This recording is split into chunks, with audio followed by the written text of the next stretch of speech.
When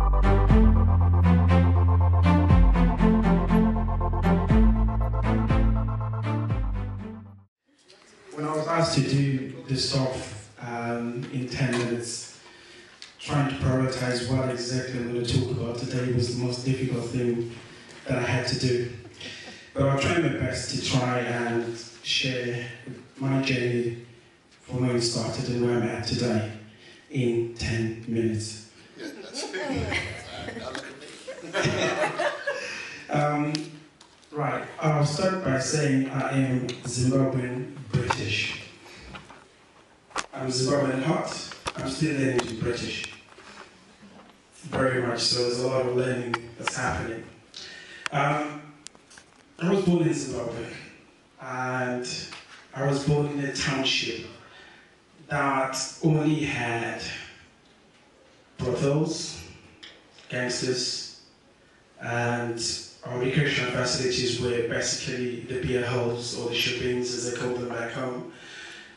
So the future of a young person, remember, it's all black, so the future of a young person in my township was either you belong to a group of people that committed negative things, or you become a drunk. So those are options. But what my dad said was to say to me, don't be a product of your own environment, you can do better. So what I then did was, because there was nothing for a young person, was to set up at 16 years old an organization called Teen Voice. The idea was to share social issues that affect young people in my community and trying to find a way to be able to at least refrain from falling into a different path. That was also difficult, to try and convince everybody else that say they don't have a future. You know, all what they know is that, okay, fine, when I finish my O-levels, I'll join a gang and try and make some money, or I'll become a drunk and join my father. So those were the options, but I was fortunate to be able to think differently.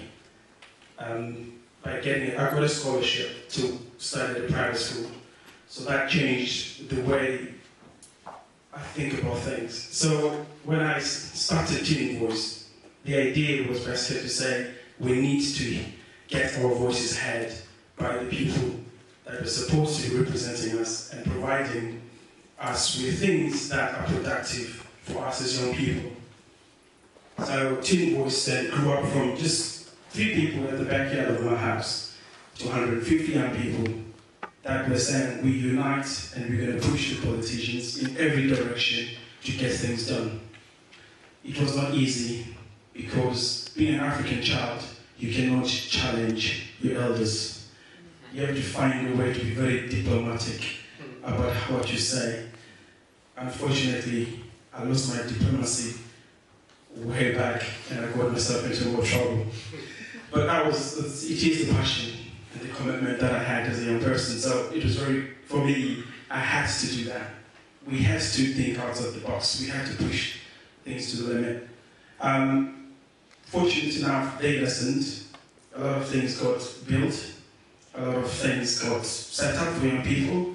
There were youth clubs that had different items. So at 20, we had done so much.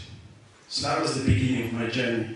Now, fast forward 15 years later, I've traveled to over 50 countries. I've lived in 7 of them. I speak 7 languages.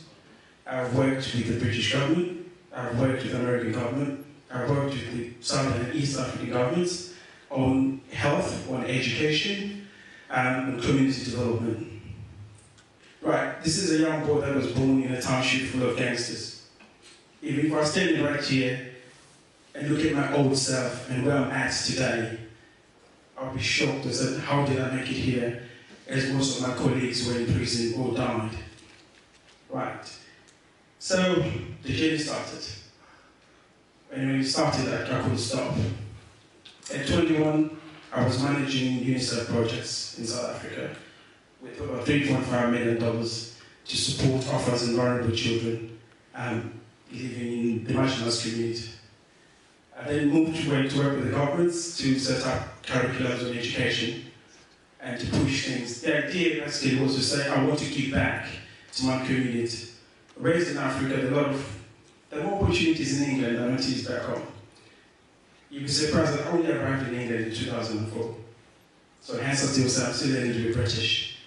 Then of course with the passion you can be anywhere you want to be. Your heart can take you anywhere if you believe in what you're doing. Right, so what did I do? So after all these wonderful things that I've done, then I started thinking, we've got a lot of diaspora people in the UK, people with Western, Northern, Southern, Eastern background that are living in this country, that are very successful, or some that are trying to help people that are back home. So I decided to set up an organization. The idea behind the organization was to try and provide strength and ability to be able to support people back home. People, when they use Western Union, they think it's the best way to support people back home.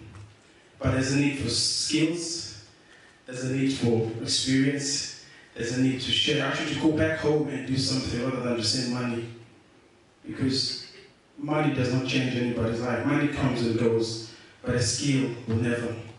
So Keenness for Change, the definition for it is the origins of African people. As everybody else, I had put myself into a corner and say, I am black. But I believe that I can be whichever color I want and be able to do whatever I want without any problem, without defining myself as a color. Initially, this talk was about consciousness of the mind. For us as black people, we tend to define ourselves because of our color. We tend to look at ourselves in a very different way. Right? I look at myself and I said, I'm just a person. And I can fit in any situation. I've sat with Tony Blair, I've sat with Kofi Annan, I've sat with Stephen Lewis. We've had conversation about development. I've influenced a lot of policies that affected development in developing countries. And that is my passion, human development, just to make sure that everybody else has an opportunity to do what they want if they don't have the opportunity. I had an opportunity and I wanted to give back. My background is more charity, so it's not business. Right, but it's about providing people with the skill to be able to survive on their own and to be able to do whatever they want, when they want, without feeling inferior towards the next person. So I believe that with Keenness for Change, we're building the ability of the diaspora in England to be able to support people back home and give them that missing opportunity that a young African child does not have in terms of education. A young African child that doesn't have in terms of health. Things we take for granted in this country. There are people that are actually embracing the little things that they receive. And my gift is basically to give back through the skills and experience that I've had over the last 15 years. I'm still young, I think, and hopefully I'll be able to provide as much support as I can in every way. I've done so much, so like I said, 10 minutes wasn't enough to talk about it, but for me, what's key is that we need to start believing in ourselves. We need to stop having a conditioned mind that you said you cannot do something when you can. We need to stop judging ourselves as individuals and looking at the next person instead of feeling the jealous of wanting what they have, but find out how they got there. So you yourself can get there. We need to stop. I'll use black now, unfortunately, because that's the thing. As black people, we need to start uniting. It's very important. We need to be united in everything we do. Whatever we do, we need to be united. I'm going to end with this story that I was taught by an American woman at a workshop. And she said, I don't know if you know about African pots with 6 legs or 3-legged pots. Do you know any of those? Okay. If you don't know, next time I'll show you some pages. It's a black big pot. It's got 3 legs. Right, so there are 2 pots. Okay? On the other side, right, I'm going to use color, my apologies. There are white people. Then on the left side, there are black people. Right, so in each pot, there were 6 of them. So what they did was to pour water into this big pot. And they say to all of them, let's see how you're going to come out of this alive. Now, on the right side, they started helping each other. So climbing, and someone trying to instruct you to climb and climb and climb, and they managed to get out all of them. On the black side, we were stepping on each other's heads and toes, trying to get out and survive on our own. And the moral to the story, basically, is that we don't help each other progress.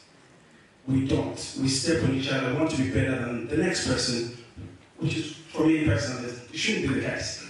We should be able to help each other, keep each other in hand to progress. We can learn so much from our Asian colleagues in terms of supporting each other. We can learn so much if we believe that we could do. And I believe that one day we will be in that position where we can help each other with whatever we do. It could be anything else, but we can. Right.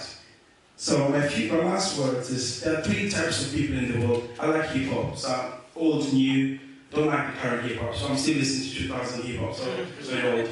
So 13 years later, I'm still listening to some old school hip-hop. But there's a song, even though there's a lot of foul language, but there's one message. There's one message, and the message is, there are 3 types of people in the world. 3 types of people. And I want you to think, who are you in those 3 types of people in the world? There are those people that watch things happen. There are those people that make things happen. So, who are you? Thank you.